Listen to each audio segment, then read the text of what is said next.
नमस्कार, मेरा नाम सौरभ शुक्ला और आप देख रहे हैं न्यूज़ 18।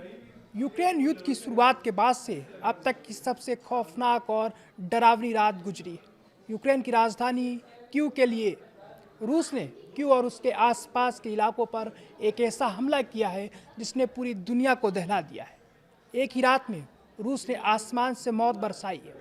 600 ड्रोन और 90 मिसाइलें एक साथ दाग दी गई। इस हमले में अब तक 4 लोगों की मौत हो चुकी है और 80 से ज़्यादा लोग मलबे में दब गए हैं और आग की चपेट में आकर गंभीर रूप से घायल हो गए हैं।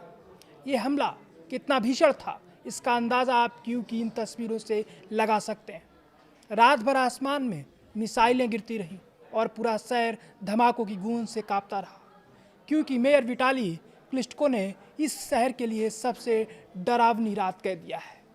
कई घर, स्कूल, दुकानें और रिहायशी इमारतें पूरी तरह तबाह हो चुकी हैं। सुबह जब सूरज उगा तो शहर के कई हिस्सों से सिर्फ काला धुआं उठ रहा था।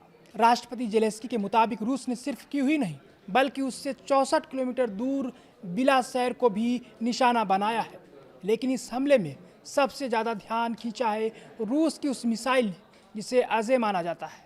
रूस ने इस हमले में अपनी सबसे घातक ओरेसनिक हाइपरसोनिक मिसाइल का इस्तेमाल किया है। रूसी राष्ट्रपति पुतिन पहले ही साफ कर चुके हैं कि ओरेसनिक मिसाइल को दुनिया का कोई भी एयर डिफेंस सिस्टम नहीं रोक सकता है। इसकी रफ्तार ही इसकी सबसे बड़ी ताकत है। इसके अलावा इस हमले में इस्कंदर, किंझाल और जिरकॉन जैसी घातक मिसाइलों का भी इस्तेमाल किया गया है। जब आसमान में मिसाइलें बरस रही थी तब कीव के आम नागरिक अपनी जान बचाने के लिए ज़मीन के नीचे बने मेट्रो स्टेशनों में दुबक गए। घंटों तक लोग खौफ के साए में वहीं बैठे रहे। अब इस हमले के पीछे रूस का अपना तर्क है। रूस के रक्षा मंत्रालय का कहना है कि ये हमला यूक्रेन द्वारा रूसी धरती पर किए गए हमलों का बदला है और उन्होंने सिर्फ यूक्रेन के सैन्य ठिकानों, एयरबेस और आर्मी सेंटर्स को निशाना बनाया है। लेकिन यूक्रेन के राष्ट्रपति जेलेंस्की का आरोप कुछ और ही है। जेलेंस्की ने कहा कि रूस ने जानबूझकर वाटर सप्लाई यानी पानी की व्यवस्था से जुड़ी जगहों को निशाना बनाया है ताकि गर्मियों की शुरुआत से पहले यूक्रेन में पानी का संकट खड़ा किया जा सके। जेलेंस्की ने अमेरिका और यूरोपीय देशों से गुहार लगाई है कि रूस के इस क्रूर कदम के खिलाफ अब बेहद कड़े और ठोस कदम उठाए जाएं।